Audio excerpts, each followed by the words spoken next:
gentlemen. Thank you for staying on for this last session of the day. In case you're wondering, this is actually the last session, yeah? And very important one as well. Why is it important? As we have a convergence of top minds in their respective field in giving us pointers on what to look out for and how to move forward in harnessing the goodness of big data in this country.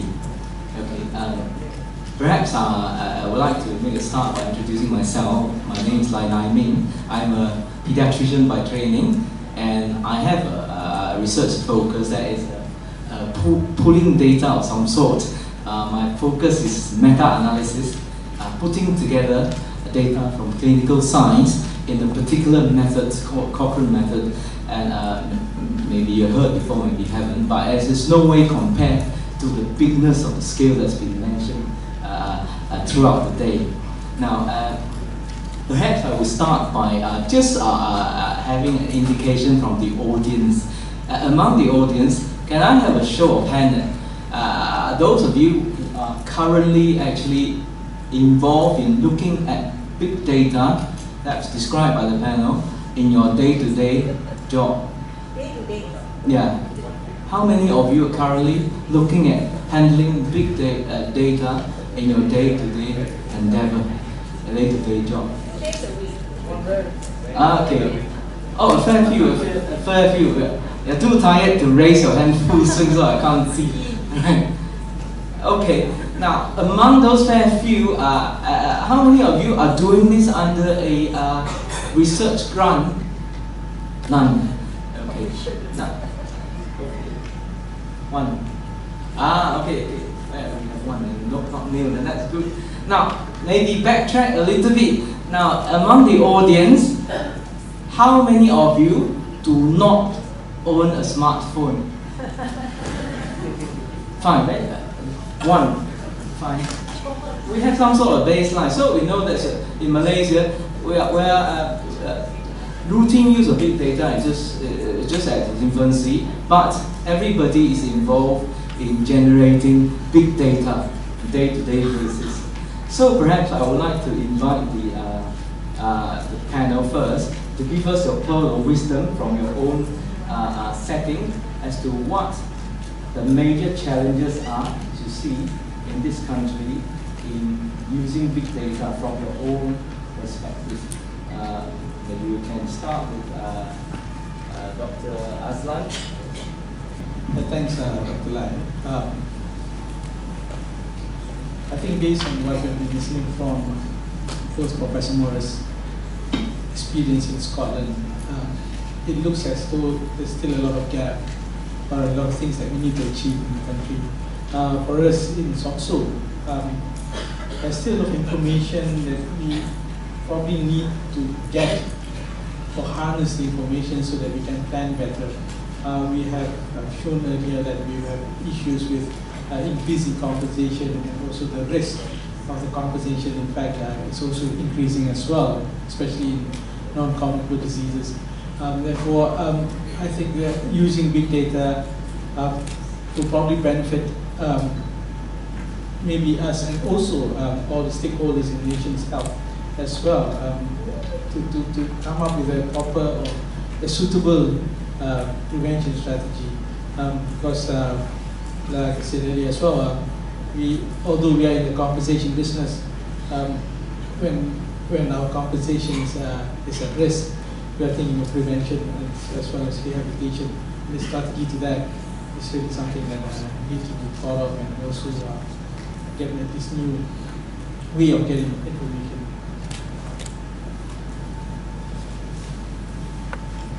Yeah, just looking at the perspective from companies and insurance, I think the major challenge we have is Data Privacy Act. I think a lot of employees and policyholders are also very sensitive in providing information, especially we do not want your employers to know that, for example, if you are HIV positive, right, or you are not fit to work, right? So I believe Data Privacy Act is one of the major challenges for us to work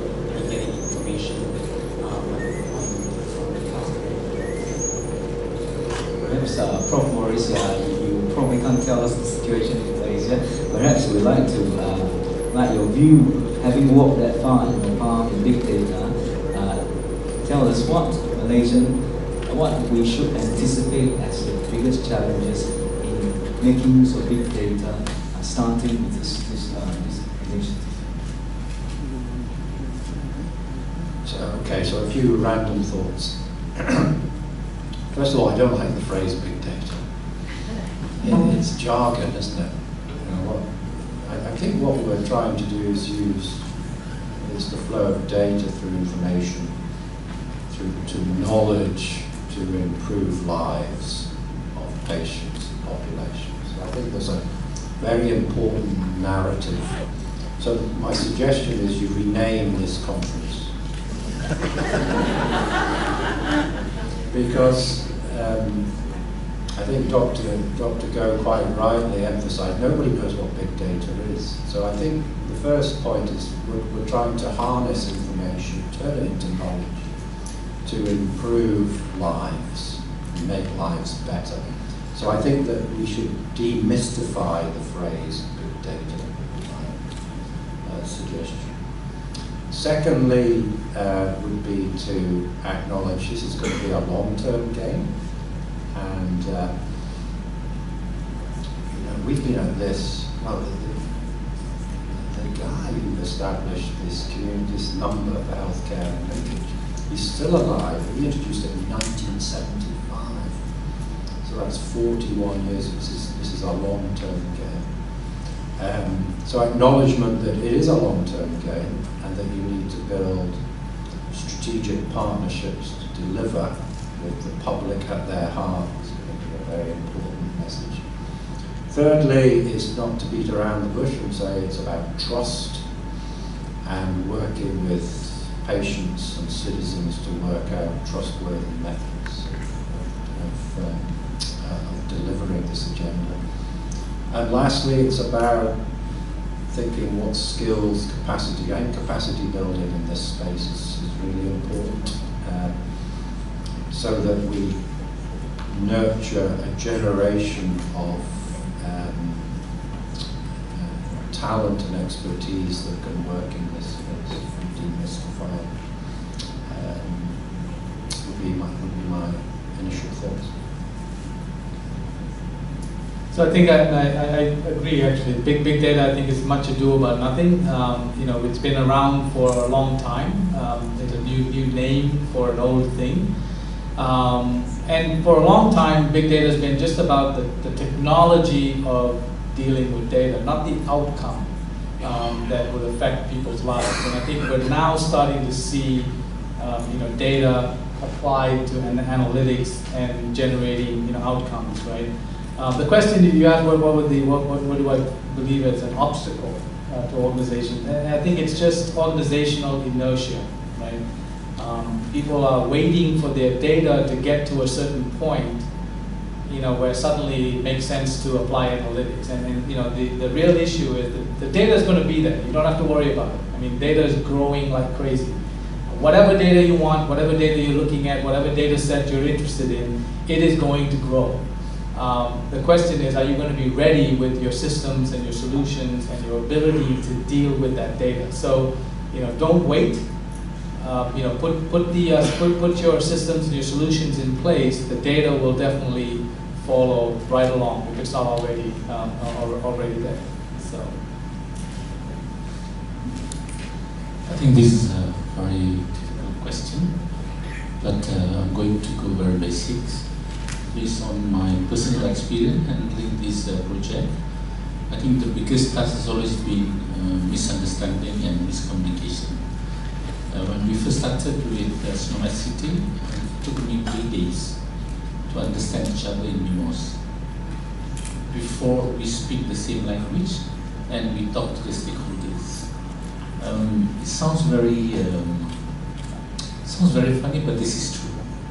And this is still happening when we deal with the Malaysian Health Data Warehouse and whatnot. So one of my capacity in the project is to make sure that I understand them and diffuse the tension because of the misunderstanding. And it is it is very tight.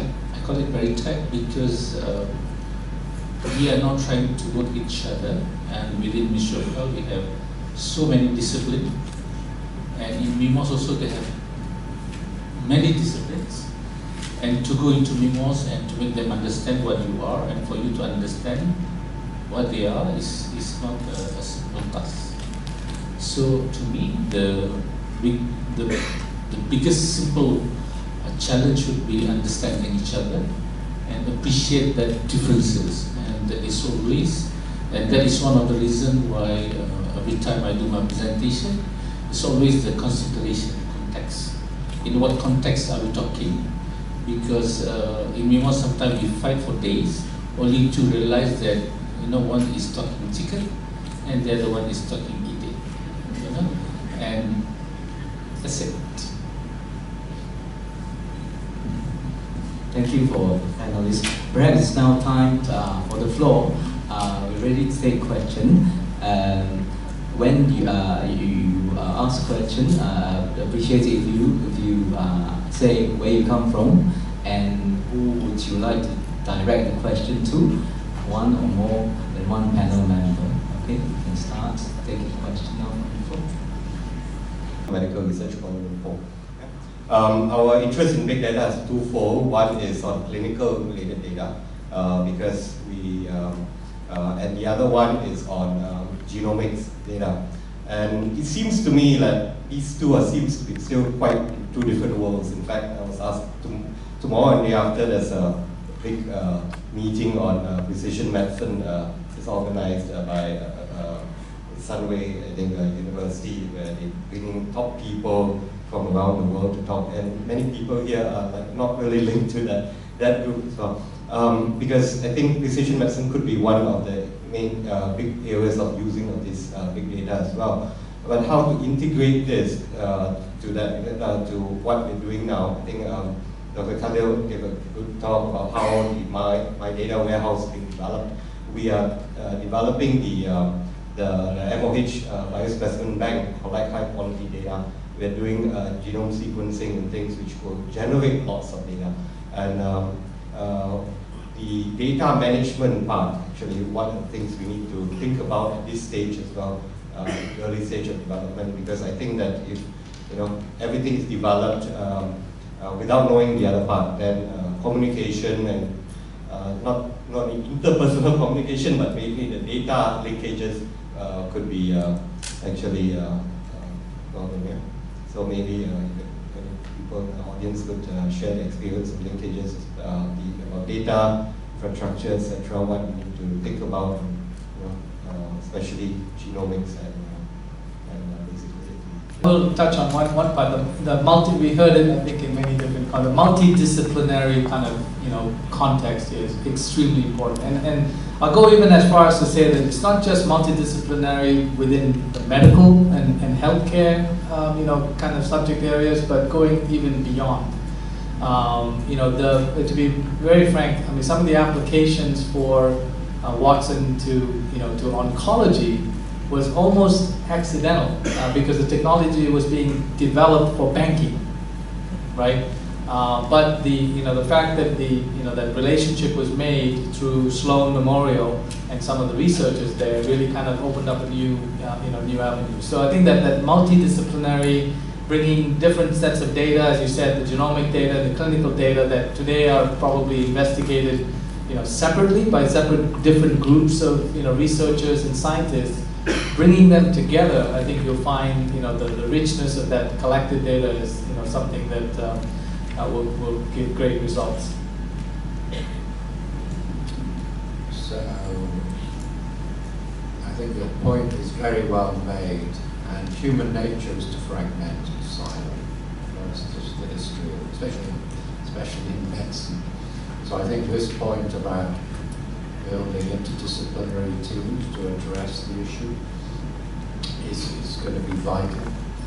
A few personal reflections on this. We talked about being able to sequence an entire genome for $1,000. The irony is that some people suggest it then takes $2 million to interpret it.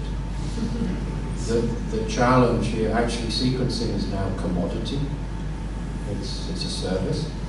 The real skill, as you know, is in the interpretation or the so-called annotation of the genome, understanding these 3 billion letters, and I'm pinpointing the part of those 3 billion letters which is actually causal in terms of mutation. So that's going to be the challenge. What we saw in the UK with the advent of the 100,000 genome project was 2 things. Firstly, because it's within the health service, so instead of researchers funding this, the equivalent would be the Malaysian Department of Health saying we're funding 100,000 people's genomes.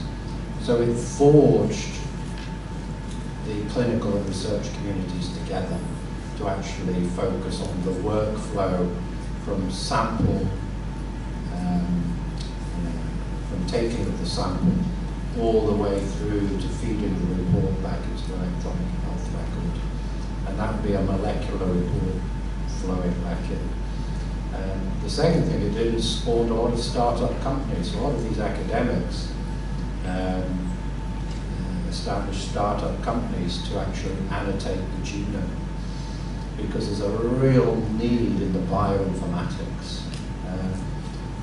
As you said, the challenge isn't generating the data, it's interpreting it. So how do we create sufficient capacity and know-how in terms of interpretation? But there is a risk, as you say, that we go into different directions. Thank you, Prof. Andrew. Any other question from the floor? Cardiothoracic surgeon from Kuching. I have a question directed to Professor Andrew Morris.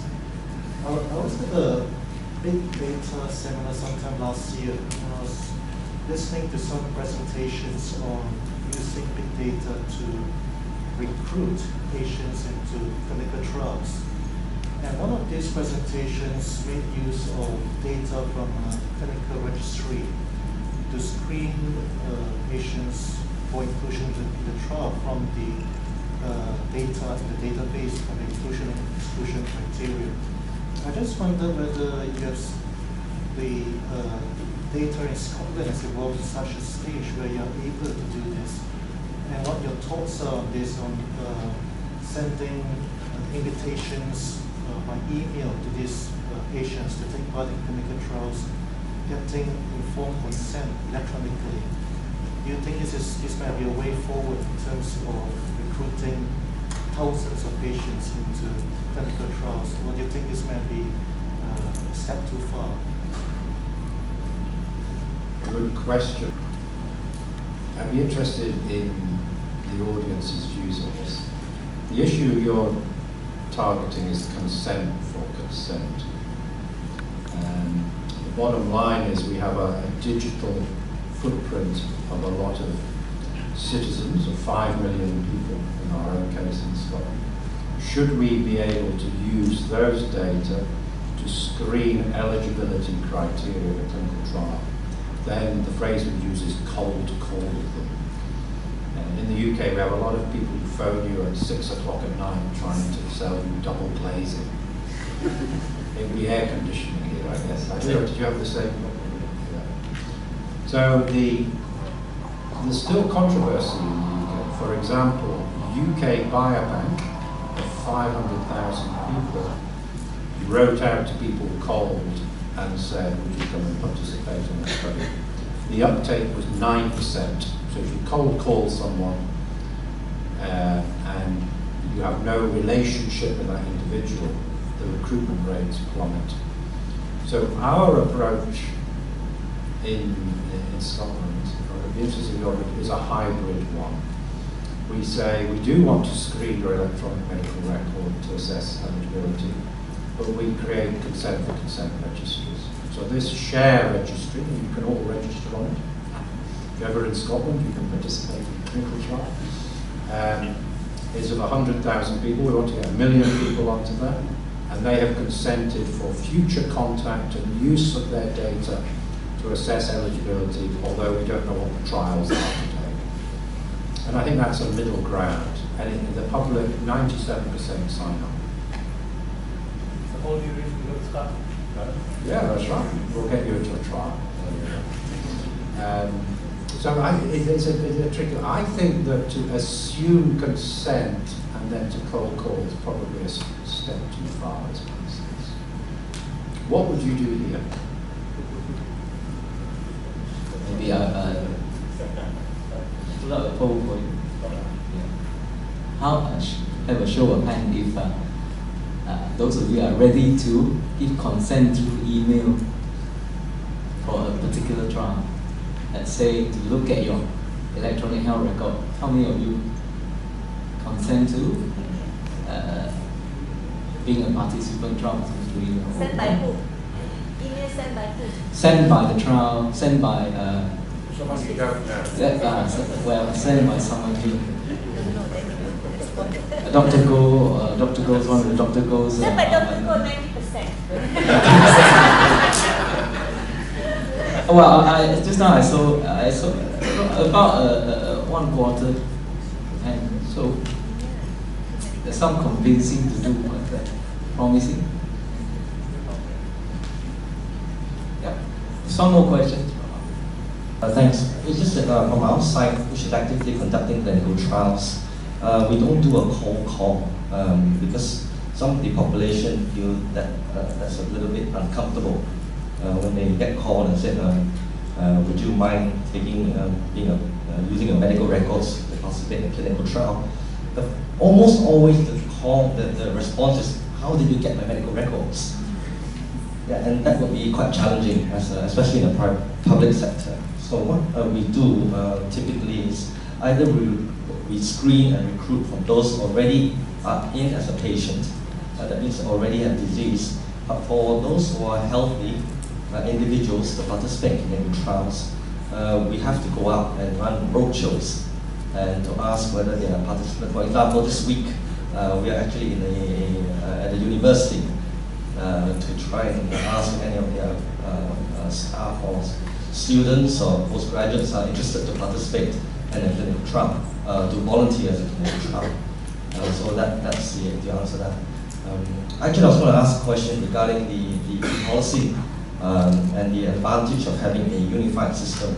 I would like to congratulate Dr. Morris in Scotland for doing the Scott Hart study published last year, which was a very important study of how we manage patients with chest pain compared to how the Americans ran it for a lot more money. That was a PROMISE study. Both studies actually pretty much came up with the same conclusion, except the Scottish studies used a centralized grant, and I was very efficient in running the show.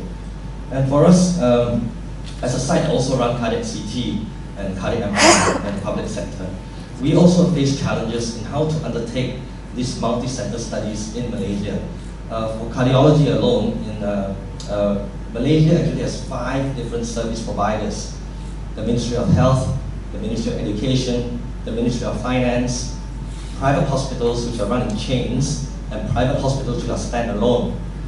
So to actually get all of them as a unified group to run a multi-center investigated, initiated project is quite challenging. Even for local registry work, if we need to amend the registry, we have to get ethics approval for all 5 different centers because they're all different service providers. So Malaysia is actually a very, very good place to undertake clinical trials, more specifically because it is whole of Asia is here. You could get Caucasian patient subjects, you could get Indian, Chinese, the local, the Malay populace. So there is a lot of opportunities. The real challenge is typically the bureaucratic challenge, which is why this platform of big data is such an important topic, and why it is currently the theme for our National Conference of Clinical Research later this year. So, Been generated from registration record. Our issues is linkages between patients, same patient, other patients, similar patient, as well linkages to our health data. We do from our institute research, public health research. We do this 5-yearly National Health Mobility Survey, and they actually capture identifiable. So I'm just wondering, the issues and challenges now is linkages. And the speakers highlight on how to overcome and achieve the free flow of communication between data sets. From our personal experience, so is the ID. I mean, for Malaysian, we refer to ICs, and for those from non-Malaysian, we refer to either the MRN, or their passport numbers. Structural barrier. Asian, you and I and Tahir, we are not quite something to work on the structure. Structure meaning? NHMS data set is stored somewhere, your data set is also elsewhere. How do you do it? We need to bring you as a boss to bring them here. Okay.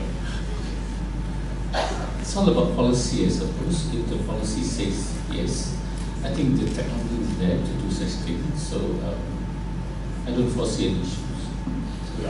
Just rephrase, are you, Dr. Goh, were you implying that the need for a data common, that kind of Talking about cloud linkages, system?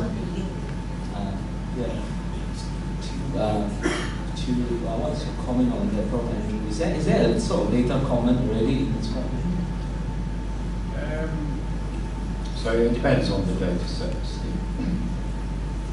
The approach we've taken is to define a common governance infrastructure, a common technical infrastructure, and as far as possible, a data infrastructure. So the governance is that if you're linking two data sets, you don't keep them permanently linked. One has to have a legitimate question that's in the public good to allow linkage of data sets, especially if they're from two different sectors. So if you're linking education data with health data, they are different data controllers, they're two different ministries. But we can link as long as there's a legitimate reason to link. And that goes to a single ethical panel and a single public's benefits and privacy panel, which asks that public good question. So that's the first, that's the governance. So technical infrastructure, I think you're right. There are safe haven environments, if I put it that right, which have all the privacy, the data enhancing technology, all that stuff, privacy enhancing technology. So we've got a supercomputer which does that for us. The last thing is around data standards. You might say, I want to link blood pressure from here and blood pressure from there. There are about 400 ways of describing blood pressure. This is where your SNOMED CT thing comes in. But as long as you maintain the provenance of the data and take the metadata with the data so you can access it, people can make a judgment about the value of data. So sometimes we allow, that's the phrase, the excellent to be the enemy of the good. If you've got the data, free the data, then people can decide whether it has value.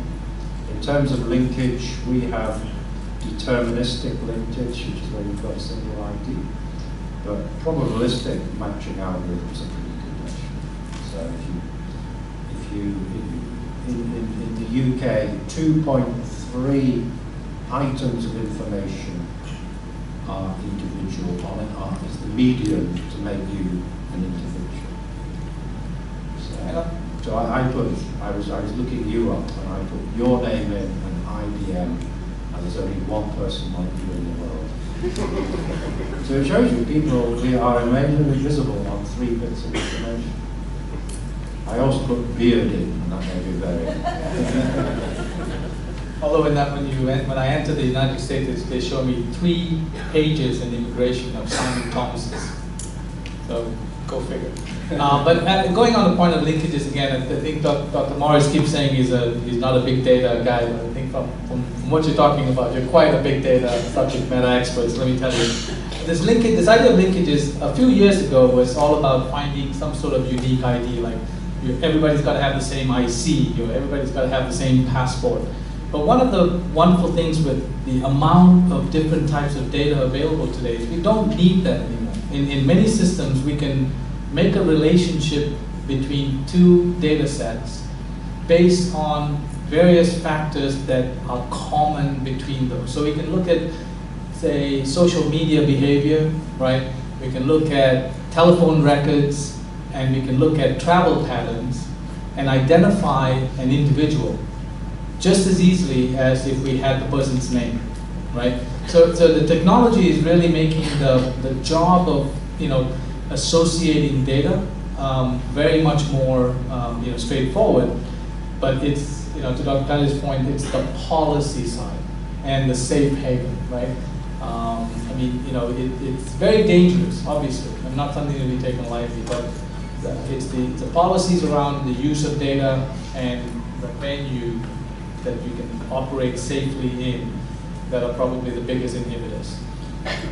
One more question, benchmarking. Now there's so much data, we can compare healthcare providers, and we are afraid, some of these are afraid, if we do benchmarking using a lot of data sources, hospital or doctors may decide not to treat a patient who are more sick because we reflect badly on them. So we are using data, information may not provide healthcare for those who are sick.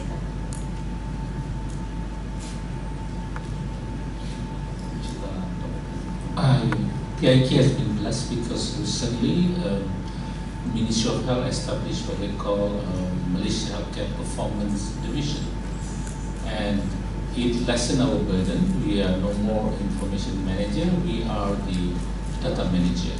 So that question should go to our So I think this is a key issue. And again, what would the public expect of us as public servants? They would expect us to improve the services and the quality of care by every means. So I think that how we use data is important.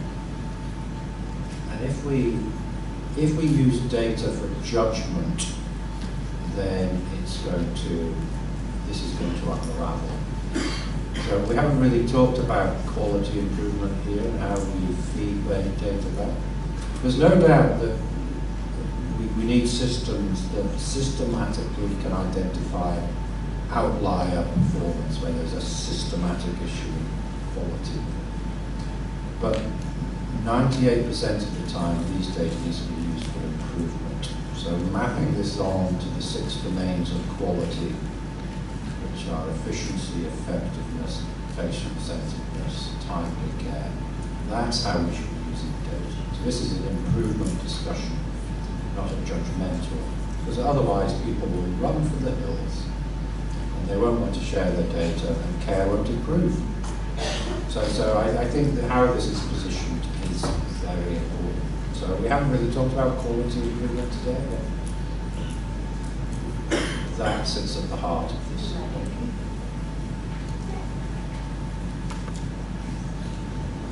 Thanks. I think what Dr. Goh said just now reflects a lot of feelings of many Malaysians.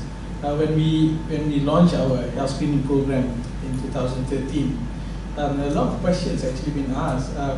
When SOCSO knows about our health data, when SOCSO knows how healthy we are or unhealthy we are, will this going to affect our compensation later when they claim for invalidity for non-communicable diseases? Let's say at the age of 55, they got a stroke or something. Say, hey, look, at the age of 40, you've got all these risk factors and you didn't do anything. So these questions actually really comes to being asked to us, called to our hotline. To the fact that in the next year, in the next printout of our health screening vouchers, we actually have to add on a small print that say we will not use your data against you, and it's only going to be used for epidemiological studies for the whole population. So I think it's a real question, and it's a matter of getting trust again from the public and from people. Of course, for us, it's not much of a problem because SOCSO pays regardless of whatever is the cause, or whether it's your fault or whoever's fault. But I think maybe in the healthcare or maybe in insurance might be a bit of a problem. Ellen. the registries and big data warehouse thing which is coming up.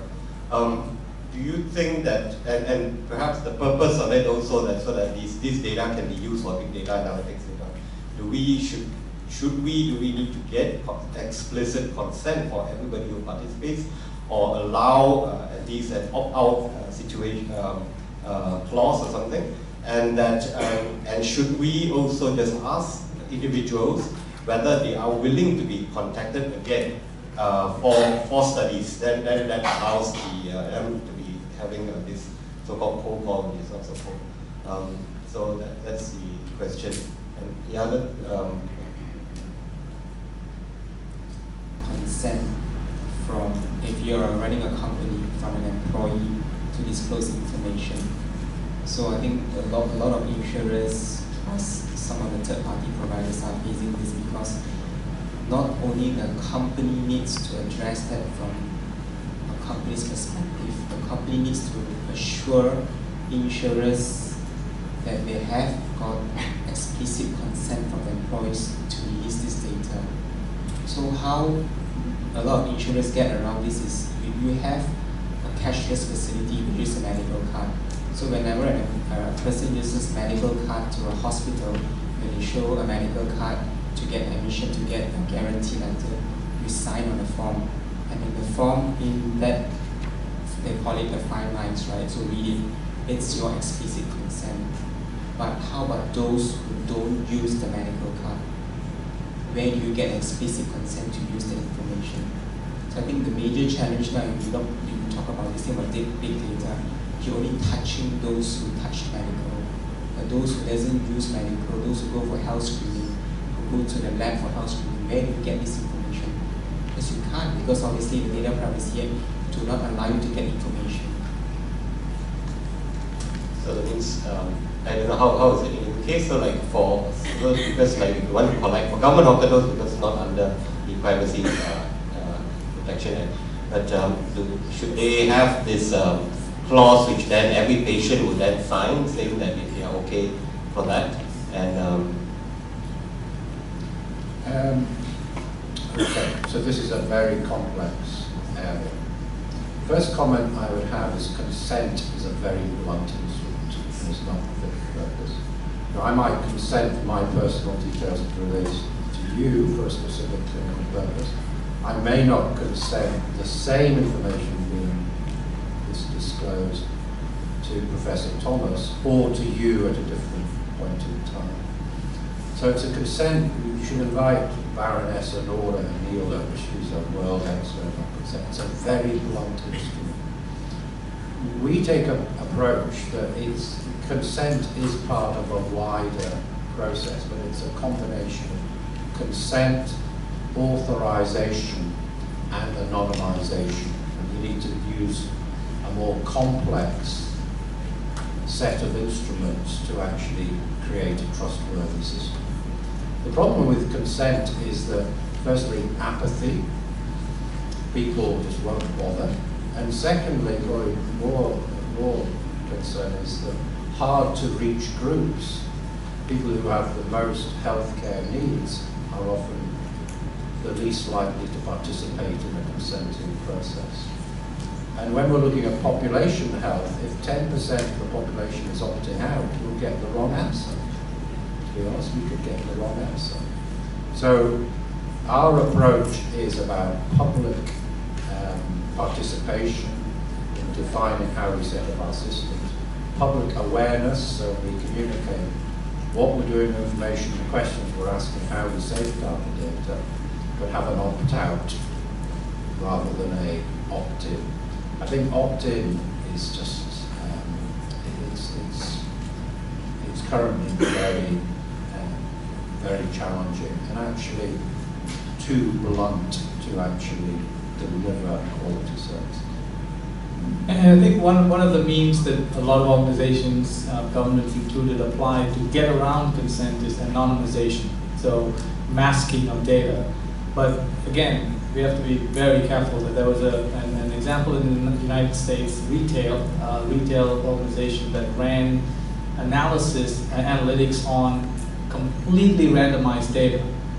and a group of data hackers in the US, I think they were associated with Stanford University, were able, from the anonymous data, means that names have been taken out, and all kinds of personal addresses have been taken out, social security numbers have been taken out, masked and whatever, but from relational data to other information that's out on the web, Twitter, social media, telephone records, they were able to identify 75% of the individuals by name, right? So it's a slippery slope because again, the immense amount of data that's available, it's challenging masking technology. There are whole industries coming up now that are just associated with trying to make data unrecognizable, for means of research and other things. So very, very dangerous area. There's a question now. Because so that to get community in Malaysia to continue discussing about healthcare, big data, that what we would like to do is like to have an e-group meeting, and perhaps it's try, if possible, to send around a link to the people so that we can continue linking and discussing this. I think people in different sectors, I think this is a good start for people to link up, because even within, let's say, the ministry, I think we also need to link up, but also for people outside as well. Yeah. So hopefully we'll be, the lady in pink. Hi, I think my voice is up now. I was the surgeon for mental health and population. Of course, big data is a very big concern for us. But now coming to the concept, we have to be information manager, that is, we have to do a performance benchmarking, where we convert this big data into meaningful information. So, are we protected through this without a proper consent? Or that's my worries now. No, just now you're talking about consent, right? So apparently your big data, you said the consent is like you're not really established yet, like how to go about it's going to be verbal or whatever it is. So when we come to an information manager in future, we will be using your data to churn out your meaningful information, and data can be used for publications and all that. So are we protected, or how can we go about on this? Before we start with the project, we refer to PDP, Personal Data Protection Authority, and we consulted them on these issues. We were informed that if you are from Ministry of Health and you collect data in the government hospital, it is okay. And for the patient from the private hospital, I think the power is provided under the Private Healthcare Facilities and Services Act. Except for two, you cannot collect the names and also the address. And the intention for the data collection are mainly census, and that is referring to us. So in Malaysian Health Data Warehouse, it is actually census data. I cannot really say on behalf of the clinical trials, because that's a bit tricky. And we assume that, and we like to assume that this is implied consent. And as far as technology is concerned, we apply decoupling. We'll try to detach the data demography from the clinical, and then to have to separate so that people don't have access to that info. That's what we do on our site, and of course we stand corrected. Good evening, everyone. Again, Veronica from Texas University Psychology Department. Okay, two questions. First one to the panel in front and also all the medical doctors out there. If we go back to basics, the objective of medicine is to heal the patient, correct? No. Okay. So, what we're noticing in the research area is generally a self-serving bias to a certain extent, if we want to be honest with ourselves. Okay, especially in the issue of cancer research, okay, which has been ongoing forever, I think. The question here, in the Malaysian context especially, and maybe we can have some input from our foreign guests, is there any collaboration with the use of big data in the issue of preventive medicine? Okay, collaboration between TCM traditional complementary medicine and the Western medicine? Question number one. Question number two to the IBM gentleman. I was very interested in the cognitive computing, CC. Okay, and it's very interesting because I also know about your research creation of Deep Blue, which won the chess match against the world champion in chess way back then. Okay, so my question, just thinking about it, how reliable has your CC been, right? Okay, and do you forecast that it will replace medical doctors in future? Thank you. Prof. Andrew first, then Mr. Sun. So I hope he replaces medical doctors. Then I can retire.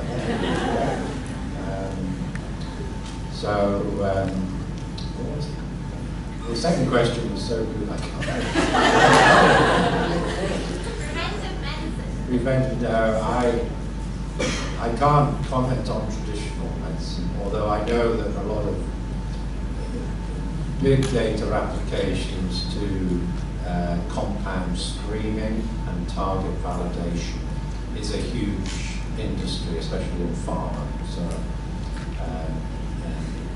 and I know that several major pharma companies are collaborating in different parts of the world, trying to screen hundreds of thousands of compounds against possible candidate targets in traditional medicine. So that's probably the limit of my knowledge on that. On the preventive side, I think, as ever, the scientific community has gravitated to what is perceived to be the more attractive curative side of the equation. We haven't put sufficient endeavour into how we use this information to predict and prevent diseases progressing. This is my sense, and that should be a much higher priority. So on the second question, absolutely not, right? I think you've heard a lot of jargon today. I'll throw one more in for the afternoon. We have a new area coming up because of robotics and cognitive in technology called the human-machine interface, right? And this is a very rich area of study looking at, in the future, how is that boundary between the human and the machine going to be managed such that, the stuff we see in movies, right, with, Terminator and all this stuff doesn't happen, right? The machines don't take over, right? And so, it's a very important area of study. In terms of the cognitive solutions that are now being built, they are, every single one of them, there to help the specialists. So in the banking scenario, it's a system to help the relationship manager provide better advice to their multi-million-dollar investor, right? In the medical space, it's a system to help the physician choose the best diagnosis from an amount of data that they could not humanly comprehend, right? And as you saw, it went by very fast, so you may not have seen it.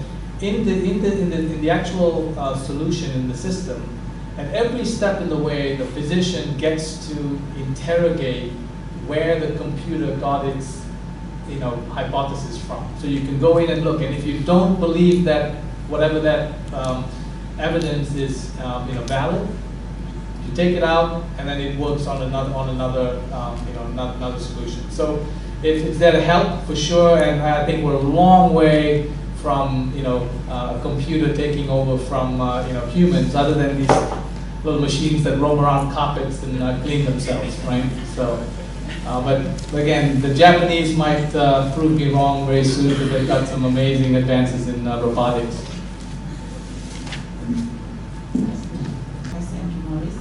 What is the NHS experience or NHS Scotland experience with regards to using routine healthcare data for healthcare performance benchmarking? Meaning, do they go right from day one to public transparency in terms of comparison of, say, hospital performance, or do they phase it out? Because obviously, as what she mentioned just now, there might be issues with regards to, why are some hospitals under or overperforming. So that might be, taken in a different note as such by the public. So can you just share your experience with regards to NHS? This is a vexed issue, because if you have too much performance management, people become demotivated. But you do need assurance that the system is working. So our approach, which is not perfect, is we have HEAT targets, which is about health, efficiency, treatment, and there's another one, I can't remember. The challenge we have is a lot of these targets are around activity. So for example, we have referral to treatment target. You need to be treated within 16 weeks or something of being referred. We have a 31-day cancer treatment target. So these are around measurements of time. We have insufficient measures of quality, because you could be treated within 31 days and the treatment you receive may be pretty awful actually. But this is what we've relied on for years. It works, it's functional, but I think we could get a lot better around the sensitivity of measures. Big political debate about this. They now publish comparative hospital performance on the website. I can give you within 2 weeks actually. So you can see the waiting time for A&E. In the UK, you're not allowed to wait more than 4 hours at the front door of a hospital until you're sorted out. I don't know what it is here. 8 hours. So I can show you how we approach it. It's not perfect. I would prefer to see more measures of quality so that we actually get clinical outcomes embedded in the assessment of the quality of the health systems that we've constructed. Question is on data, not specifically big data, but it's twofold. So the first question is, do you believe that the patient should have the rights to access the data that has been collected about them and to know about it? And the second one is perhaps a bit more further off. I don't think we are at the stage right now, but in Silicon Valley with 23andMe from Anne Wojcicki and Theranos by Elizabeth Holmes, which has caused a lot of debate on whether patients should be allowed to access their own data, whether it's genetics or prevention care for cancer. So the panel's thoughts on these questions. Number one, can patients actually access, should patients access, can they access their data that's collected about them? And number two is that in the future, what's your take on giving patients the permission or actually the ability to access data about their own body in healthcare versus, yeah. Great. If you refer to Private Healthcare Facilities and Services Act, I think it is prescribed that you have the right to, let me rephrase, if you are admitted to the hospital, the data belongs to you.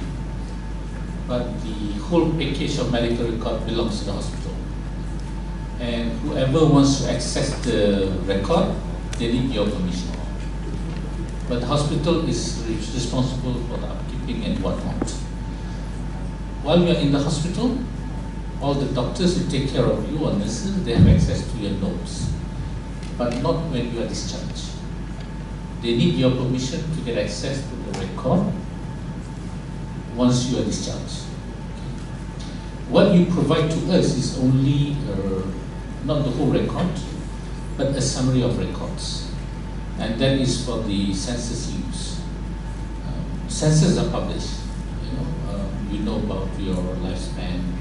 We know about some incidences, something. You will get to know that, but you won't know whether you are part of that from the report. You know that you have been a case of this, and then when it appears, then you know you're part of that. That much I can tell. So yes. Why not? We have banking information, retail information, so why not? There is an issue around interpretation. I think the 23andMe, there was an FDA issue with this, wasn't there? initially they were banned and then they've been allowed. But I think the interpretation is key, because we're in the foothills of where our knowledge base needs to be in terms of understanding genetic influence on disease. And there are very few single point mutations which have a major impact on disease. There are thousands, if not millions, of small point mutations which we don't know. I think that was the problem with 23andMe. You know, they said you may have a risk of developing Alzheimer's disease, go and see your doctor. And the doctor would say, well, I don't know. Because actually we don't know. So it's how we couch the interpretation. It's important, but I think everyone should have access, freedom of information. Get the information even though you are covered by an insurance program. So you can write to your attending physician to get information. I think more is important if the bills are paid by the company or the insurance, whether you have visibility to know how much is being charged on the medical bills. So I'm just moving to that perspective. So yesterday, the Bank Negara has a ruling which says that you cannot profit from a medical claim. So if you have already claimed, for example, if your coverage is covered up to 50,000 and your bills come up to 80,000, so the insurance cover only 50,000 on your first bill, you can write to the insurance company to get back your medical bills and claim the remaining 30,000 from another insurance company. So yes, you can, but before the insurance company release the medical bills to you, they will put a stamp on the bills that they have already paid claims up to 50,000. You can claim the other 30,000 from the medical bills. So yes, I think there's a lot of transparencies, the regulations, the regulatory bodies have put in place a lot of controls to ensure that there is transparency in terms of medical records, in terms of medical bills, and so forth. Well, there's not much of an issue from our perspective because all the medical data came from the patient. So if you want to access data that you gave us, please. Questions about non-health data. Someone spoke about non-health data from environment. So I wonder whether Prof. Morris and Mr. Ho, have you successfully linked non-health data to your health data? I don't know whether you know this term called flexi benefits.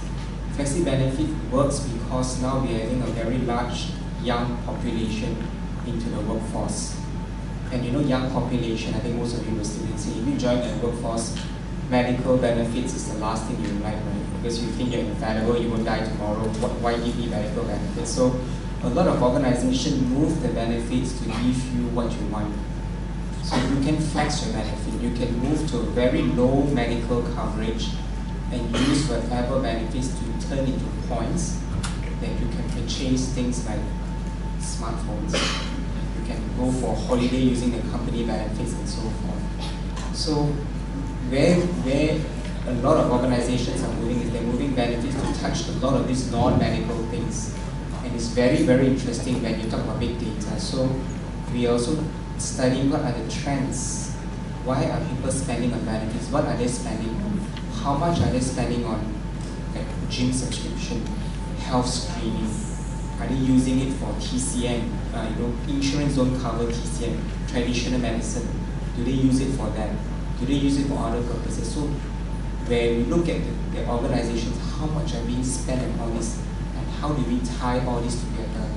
So that's where we work out this thing called health and wellness program. A lot of organizations are moving to this to incentivize people to then use flexi benefits to promote health and wellness.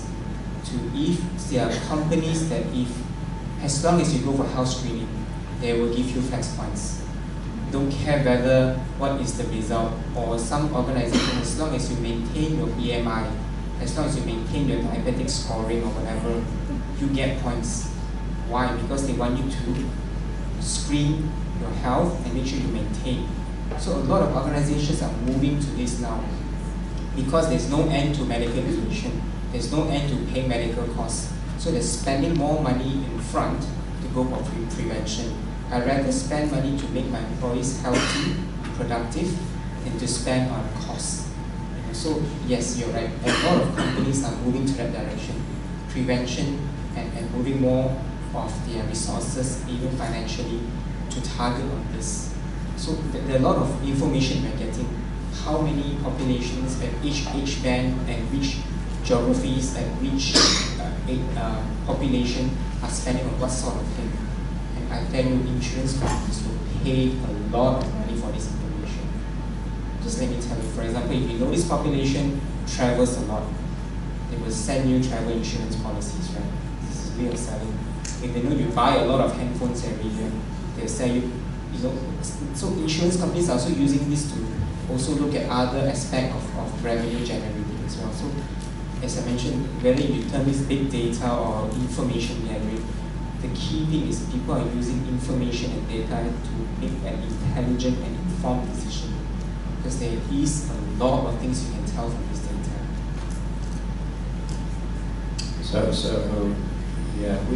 The UK set up 4 so-called administrative data research centres, which is bringing in data sets such as geographical information systems, air pollution, noise pollution, educational attainment, work and pensions data, criminal justice data.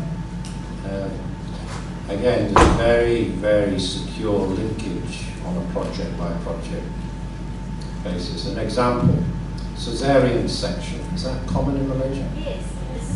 So, colleagues asked the question, does the time of caesarean section influence educational attainment at the age of 7? Because we linked educational data, cognitive performance in children at the age of 7, and the perceived clinical. Any obstetricians in the room? They must be awake. There's an obstetric matron. Oh, right, matron, right. So the perceived wisdom is if you get beyond 38 weeks, you can do a caesarean. Okay, but what Jill Pell and colleagues did was they looked at time of caesarean and educational attainment at 7 years of age. And what they showed is what we expected is that if you have an early caesarean, 34, 35, 36 weeks, then there's a major impact on educational attainment at the age of 7. However, there's a very small but significant impact in any caesarean below 40 weeks. And as most take place between 38 and 40 weeks, the so-called population attributable risk, which means the impact on population health, is greater because people do caesareans slightly early. So our message is do caesareans at term if you can. So that's an example. Intriguing, isn't it? Asha from Frost & Sullivan. I thought the question on patients being able to access and analyze or action their own data was very interesting. I'd like to extend the question to think about how patients are sharing data, because nowadays a lot of people are setting up online portals or even sharing their health and fitness data on social media sites. So how can big data tap into all these non-medical sources of information and use them for, say, population health or even for improving insurance claims? Are there any such examples or projects in Malaysia specifically right now? Understand the facts. You can share your data, but we cannot share your data. Right? If it is coming from you, that is your accountability and responsibility. We don't. Number 2, within our My Health Data Warehouse project, we do share info with the other agencies, but this is not at the personal level. For example, one of the studies we did was on the effect of API, air pollution index. We have the monitoring system all over the countries, and I think the study was interested to see the effect of API level and the effect on the certain body system, which is respiratory, cardiovascular, the eye, the skin. And they found they found the study found very significant. It was a predictive analytics study that we did with IMR, with certain reduction in the ABI level. They were able to calculate the amount of money the government can save based on the number of admissions. So coming back to your question, if I understand you correctly, if you want to share it, okay, but we don't. But that's an interesting example of actually using publicly available data to reduce, to estimate the cost of hospital admission. I think maybe the one thing that's to be cautious here is the context and the ability to interpret it. I mean, the data on its own is just numbers against attributes, right? And look, it's difficult enough for a doctor, a specialist who's practiced for 25 years to look at a patient's lab results and whatever and come to a conclusion. So how many of you have put in a question in Google, got back an answer, and said, oh, there we go, I got it, I'm off, right? Well, put the same question in next week, you're going to get a completely different answer, right? So, I think it's a very, very important when you get into sort of this, giving people, lay people access to, data, is they can jump to the wrong conclusions, take the wrong actions, and, result in a very, very wrong and bad outcome. So again, going, the question around our systems, computers going to replace humans? No, absolutely not, because it's still that human ability to, make that rational decision based on the information that's available that sets us apart, right? So this afternoon, I would like to thank the panel member very much for contributing to the panel discussion, and we truly have benefited a lot. And now the step for us to take is to put our thoughts together and see how we can actually make this a first major step in implementing using data sensibly in this country. With that, let's give a round of applause for the